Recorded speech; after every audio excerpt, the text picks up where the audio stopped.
Hello प्यारे बच्चों, कैसे हैं आप सभी। स्वागत है आपका मेरे इस चैनल आर के ज्ञान पर।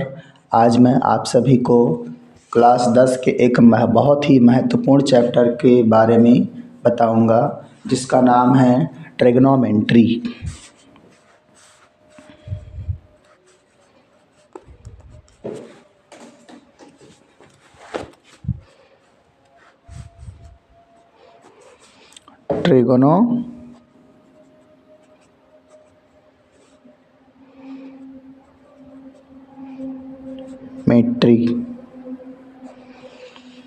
ट्रिग्नोमेट्री को हिंदी में त्रिकोणमिति कहते हैं।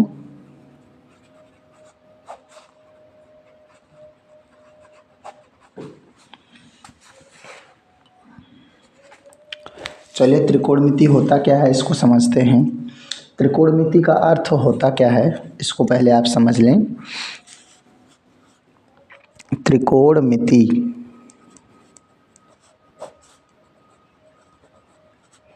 इसको अलग अलग करें अगर, तो त्रिकोण का अर्थ होता है तीन कोण वाले, तीन कोणों वाले। और मिति का अर्थ होता है मापना। ये मिति का अर्थ क्या होता है? मापना। तो जिसमें जो है तीन कोणों को मापा जाता है उसे कहते हैं त्रिकोणमिति। तो इस का प्रयोग हम जो है त्रिभुज पर ही करते हैं। देखिए, ये त्रिभुज है, समकोण त्रिभुज है ये।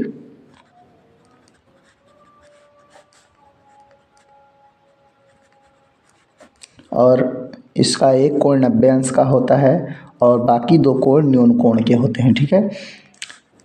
अब इसमें देखिए तीन कोण है, एक दो तीन, तीन कोण हैं। तो अब इसी पर जो है त्रिकोणमिति का नाम रखा गया है त्रिकोणमिति। ठीक है। इस त्रिभुज के आधार पर ही इसका नाम रखा गया है त्रिकोणमिति, क्योंकि इसमें हम जो है तीन कोणों को मापते हैं। चलिए अब हम आगे देखते हैं। अब देखते हैं त्रिकोणमितीय अनुपात होते कौन कौन से हैं।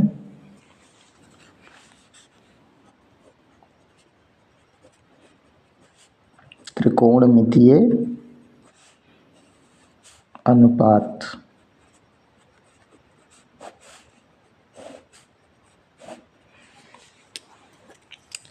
त्रिकोणमितीय अनुपात कुल 6 होते हैं। त्रिकोणमितीय अनुपात कुल 6 होते हैं। एक एक करके चलिए देखते हैं। पहला होता है साइन थीटा, दूसरा होता है कॉस थीटा, तीसरा होता है टैन थीटा, चौथा होता है कॉट थीटा, पांचवा होता है सेक थीटा, छठा होता है कोसेक थीटा। अब इनका मान जो है हम निकालते हैं, तो उसको कैसे निकालेंगे देखिए। इसे हम समकोण त्रिभुज के आधार पर ही निकालते हैं इनका त्रिकोणमितीय अनुपात। यह है समकोण त्रिभुज। ये झुके हुए भाग को हम कर्ण कहते हैं। कर्ण को अंग्रेजी में हाइपोटेनस कहते हैं। ठीक है। और ये जो नीचे पड़ा हुआ है ये रेखा, इसे कहते हैं आधार। और जो ये खड़ा हुआ है इसे कहते हैं लंब। लंब को अंग्रेजी में परपेंडिकुलर कहते हैं। ठीक है। और आधार को अंग्रेजी में बेस कहते हैं। कर्ण को हाइपोटेनस और लंब को परपेंडिकुलर और आधार को बेस कहते हैं। ठीक है। इसी के आधार पर जो है हम लोग sine theta, cos theta, tan theta, cot theta, sec theta और कोसेक थीटा का मान लिखते हैं। तो इसके मान को याद रखने के लिए जो है हम एक ट्रिक का प्रयोग करते हैं, जिसका नाम है लाल बटे कक्का। एल का अर्थ होता है लंब, कर्ण का के का अर्थ होता है कर्ण और ए का अर्थ होता है आधार। ठीक है। एल से क्या हो जाएगा लंब, के से क्या हो जाएगा कर्ण, ए से क्या हो जाएगा आधार, एल से क्या हो जाएगा लंब, ए से क्या हो जाएगा आधार, के से क्या हो जाएगा कर्ण। इसको हम लाल एल ए एल लाल और के ये के ये कक्का लाल बटे कक्का के रूप में इसे याद रखते हैं। ठीक है, एल बटा के जो है साइन को दिखाता है, आधार बटा कर्ण जो है कॉस को दिखाता है, लंब बटा आधार जो है टैन को दिखाता है, और इधर नीचे से उल्टा विपरीत मतलब ये ऐसे था, ठीक है, ये तीन और ये ऊपर की तरफ, ठीक है, आधार बटे लंब ये दिखाता है कॉट को, ये दिखाता है सेक को, और ये दिखाता है कोसेक को। तो अब जो है हम इसी ट्रिक के द्वारा जो है इन सभी का मान त्रिभुज के द्वारा जो है लिखेंगे। ठीक है, तो साइन का क्या होता है लंब बटे कर्ण होता है, तो ये हो गया लंब, ये हो गया कर्ण। ठीक, तो साइन थीटा बराबर लंब बटे कर्ण। ठीक है, अगला है कॉस आधार बटे कर्ण यानी ए बटे के, तो ये हो गया आधार, ये हो गया कर्ण, तो ये हो गया आधार बटे कर्ण। फिर अगला है टैन थीटा, टैन थीटा होता है लंब बटे आधार, तो ये हो गया लंब, ये हो गया आधार, तो लंब बटे हो गया आधार। अब नीचे वालों का देखते हैं, तो नीचे जो है दिया है कॉट, क्या दिया है कॉट, तो कॉट को विपरीत दिशा में पढ़ेंगे नीचे से ऊपर, तो ये हो गया आधार बटे लंब, आधार बटे लंब, तो ये हो गया आधार, ये हो गया बटे लंब। फिर उसके बाद है सेक थीटा कर्ण बटे आधार, तो ये हो गया कर्ण बटे आधार सेक थीटा, तो सेक यहाँ पर है, ये हो गया कर्ण बटे आधार। और अगला है कोसेक थीटा, ये हो गया कर्ण बटे लंब, कर्ण बटे लंब।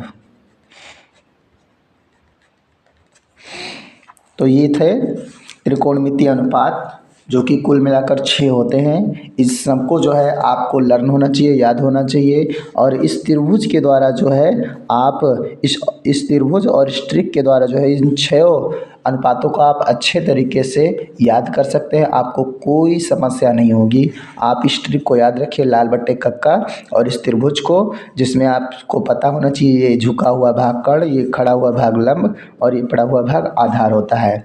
आप अगर इसको अच्छे से जानते हैं, आपको याद है, तो आप ये त्रिकोणमितीय अनुपात अच्छे से लिख सकते हैं। चलिए अब समझते हैं पाइथागोरस प्रमेय क्या होता है। तो पाइथागोरस प्रमेय जो है त्रिभुज के समकोण त्रिभुज पर ही आधारित होता है। यह है समकोण त्रिभुज जिसका एक भाग 90 अंश का होता है। ठीक है, ये हो गया ए बी सी, इसे कहते हैं समकोण। इसका जो भाग झुका हुआ है इसको कर्ण कहते हैं हाइपोटेनस, जो भाग खड़ा है उसे लंब कहते हैं परपेंडिकुलर, और जो भाग पड़ा है उसे आधार कहते हैं जिसे हम बेस कहते हैं अंग्रेजी में। ठीक है, इसी के आधार पर ही पाइथागोरस प्रमेय का सूत्र होता है। पाइथागोरस एक महान गणितज्ञ का नाम है जिन्होंने जो है यह सूत्र दिया। ठीक है, एक प्रमेय दिया जिसके द्वारा हम त्रिभुज के अगर दो भुजा हमें ज्ञात है, लंब आधार ज्ञात है, तो हम कर्ण आसानी से ज्ञात कर सकते हैं, या हमें कर्ण और लंब पता है तो हम आधार ज्ञात कर सकते हैं। इसके सूत्र द्वारा हम इन तीनों का मान ज्ञात कर सकते हैं, लेकिन जब जो है इस त्रिभुज में दो का मान दिया हो। तो चलिए देखते हैं इसका सूत्र क्या होता है। तो सूत्र इसका होता है AC स्क्वायर बराबर लंब का स्क्वायर प्लस आधार का स्क्वायर, ये होता है इसका सूत्र। कर्ण का स्क्वायर जो है बराबर होता है, यानी कर्ण का वर्ग जो है बराबर होता है लंब के वर्ग के और आधार के वर्ग के। इसको हम हिंदी में भी लिख लेते हैं। कर्ण का स्क्वायर बराबर लंब का स्क्वायर प्लस आधार का स्क्वायर। ये है पाइथागोरस प्रमेय सूत्र। इस सूत्र के द्वारा हम त्रिभुज का मान जो है निकाल सकते हैं अच्छे से, ठीक है। अब जो है हम लोग अगला टॉपिक देखते हैं, त्रिकोणमितीय अनुपातों में संबंध, यानी साइन कॉस टैन कॉट, इनके बीच क्या संबंध होता है, इनसे कौन सा सूत्र का निर्माण होता है, इसके बारे में पढ़ेंगे, ठीक है। तो सबसे पहला सूत्र है साइन थीटा। साइन थीटा बराबर होता है 1/कोसेक थीटा। ये जो थीटा दिया है इसमें साइन जो है ये त्रिकोणमितीय अनुपात को दर्शाता है, और जो थीटा है ये कोण को दर्शाता है। ये सभी क्या दर्शाते हैं, कोण को। तो ये पहला सूत्र है साइन थीटा बराबर 1/कोसेक थीटा। इसको हम इस तरह से भी ले सकते हैं, मतलब जो है ये इधर आ सकता है और ये इधर आ सकता है, क्योंकि ये बटे के रूप में है तो ये इधर आ सकता है, ये इधर आ सकता है। तो कोसेक थीटा बराबर हम लिख सकते हैं 1/साइन थीटा। ये हमें दोनों सूत्र याद रहने चाहिए। अगर आप इसे याद रखेंगे तो आपको ये जो है जब आप प्रश्न हल करेंगे प्रश्नावली का, तो सारा प्रश्न आप इन्हीं सूत्रों द्वारा जो है हल कर पाएंगे। लेकिन जब आपको ये सूत्र अच्छे से याद रहेंगे, कंठस्थ रहेंगे, तब। चलिए दूसरा सूत्र देखते हैं क्या होता है। कॉस थीटा बराबर 1/सेक थीटा, ठीक है। कॉस थीटा बराबर होता है 1/सेक थीटा। इसको हम इस तरह से भी लिख सकते हैं, सेक थीटा बराबर 1/कॉस थीटा। कभी हमें इसकी भी ज़रूरत पड़ती है और कभी कभी इसकी भी ज़रूरत पड़ती है, इसलिए हमें इन दोनों सूत्रों को अच्छे से याद रखना है, ठीक है। तीसरा देखते हैं टैन थीटा। टैन थीटा बराबर होता है 1/कॉट थीटा, अथवा कॉट थीटा बराबर होता है 1/टैन थीटा। अगर टैन थीटा बराबर 1/कॉट थीटा होता है तो हम कॉट थीटा बराबर 1/टैन थीटा भी लिख सकते हैं। चौथा सूत्र है टैन थीटा बराबर साइन थीटा बटे कॉस थीटा। इससे हम इस प्रकार से भी लिख सकते हैं, कॉट थीटा बराबर कॉस थीटा बटे साइन थीटा। इस सूत्र का जो निर्माण है, ये अब चार सूत्र होते हैं केवल। इस सूत्र का जो निर्माण है वो पाइथागोरस से ही होता है। ये जो मैंने आपको अभी समझाया है, ये त्रिकोणमितीय अनुपात, इसी से ही इन सभी सूत्रों का निर्माण हुआ है, ठीक है। जैसे ही आप यहाँ पर साइन थीटा बराबर लिखेंगे, साइन थीटा बराबर क्या होता है, लंब बटे कर्ण होता है। और कोसेक थीटा बराबर क्या होता है, कर्ण बटे लंब होता है। लंब बटे कर्ण और कर्ण बटे लंब, तो आप इसका उल्टा कर देंगे, मतलब आप इसका 1/, कर देंगे ऐसे, तो ये ऊपर चला जाएगा, ये नीचे चला जाएगा, और इससे क्या हो जाएगा, साइन थीटा बराबर कोसेक थीटा हो जाएगा। और सभी सूत्र जो है मैंने अभी आपको जितने भी चारों लिखा है, ये सभी सूत्र इन्हीं त्रिकोणमितीय अनुपातों से बने हुए हैं, ठीक है। तो आपको इनको अच्छे से लर्न रखना है, याद रखना है, क्योंकि यही सब सूत्र जो है आगे चलकर प्रश्न में प्रयोग किए जाएंगे, ठीक है। और उसी के द्वारा जो है उसका हल किया जाएगा। अगला टॉपिक है बच्चों समकोण त्रिभुज में कोण, ठीक है। चलिए इसको समझते हैं क्या है। ये मैंने अभी आपको बताया था एक त्रिभुज, समकोण त्रिभुज बताया था। तो समकोण त्रिभुज में मैंने बताया था कि एक भुजा जो है 90 अंश का होता है, और बाकी जो इनका नाम बताया था मैंने कि जो रेखा खड़ा होता है, जो भुजा खड़ा होता है उसे कहते हैं लंब, परपेंडिकुलर कहते हैं। और जो भाग झुका है उसे कहते हैं कर्ण, जिसे अंग्रेजी में हाइपोटेनस कहते हैं। और जो भाग पड़ा है उसे कहते हैं आधार, जिसे अंग्रेजी में बेस कहते हैं, ठीक है। ये हो गया ए, ये हो गया बी, ये हो गया सी, ठीक है। तो ये जो है समकोण त्रिभुज है। इसमें जो है ये कोण होता है थीटा दोनों तरफ, ठीक है। तो एक नियम होता है कि न्यून कोण थीटा के सामने का भाग होता है लंब। न्यून कोण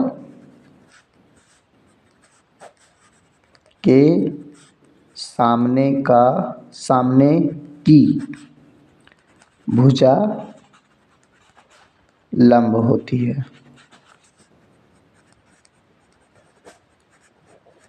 और दूसरी बात है समकोण के सामने की भुजा कर्ण होती है। अर्थात ये है कि जहाँ पर जो भुजा कोण 90 अंश का बनाएगा उसके सामने का भाग कर्ण होता है, और जो भाग न्यून कोण बनाता है, जो भुजा न्यून कोण बनाता है, उसके सामने का भाग लंब होता है।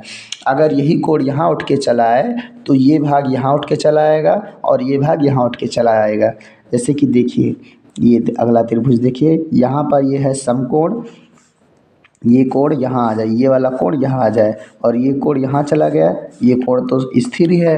तो अगर ये कोण थीटा यहाँ पर चला आ गया, ये न्यून कोण, तो न्यून कोण के सामने का भाग मैंने अभी क्या बताया, भुजा जो है लंब होता है, तो ये हो जाएगा लंब। और ये जो बाकी और ये 90 अंश के सामने का भाग हो जाएगा कर्ण, और जो बाकी भुजा जो बचा है उसे कहते हैं आधार। तो ये चीज़ ध्यान रखिएगा, अगर कोण न्यून कोण ऊपर चला आता है, ठीक है, तो उसके सामने का भाग लंब और झुका हुआ भाग कर्ण और खड़ा हुआ भाग आधार हो जाएगा। और अगर न्यून कोण नीचे है, ठीक है, 90 अंश के एकदम सामने है, तो इसके न्यून कोण के सामने का भाग लंब, पड़ा हुआ भाग आधार और झुका हुआ भाग कर्ण होता है। ये प्रश्न में जो है इस्तेमाल किया जाएगा आगे, इसलिए इसको आप अच्छे से ध्यान रखिए। तो ये जो है बच्चों मैंने आपको अभी त्रिकोणमिति से संबंधित अवधारणाएं बताए हैं, कॉन्सेप्ट बताए हैं उनके, कि सवालों को कैसे हल करेंगे। आप इन चीज़ों को अच्छे से याद रखेंगे तभी आप जो है प्रश्नों को अच्छे से हल कर पाएंगे। इसलिए आप इन सभी चीज़ों को अच्छे से याद कर लीजिए, समझ लीजिए, और फिर जो है प्रश्नावली को हल कर पाएंगे। ठीक है, तो मैं आपको अगले वीडियो में प्रश्नावली के बारे में, प्रश्नावली के सभी प्रश्नों को हल करना बताऊंगा कि कैसे उन प्रश्नों को हल करेंगे। तो वीडियो देखने के लिए आपका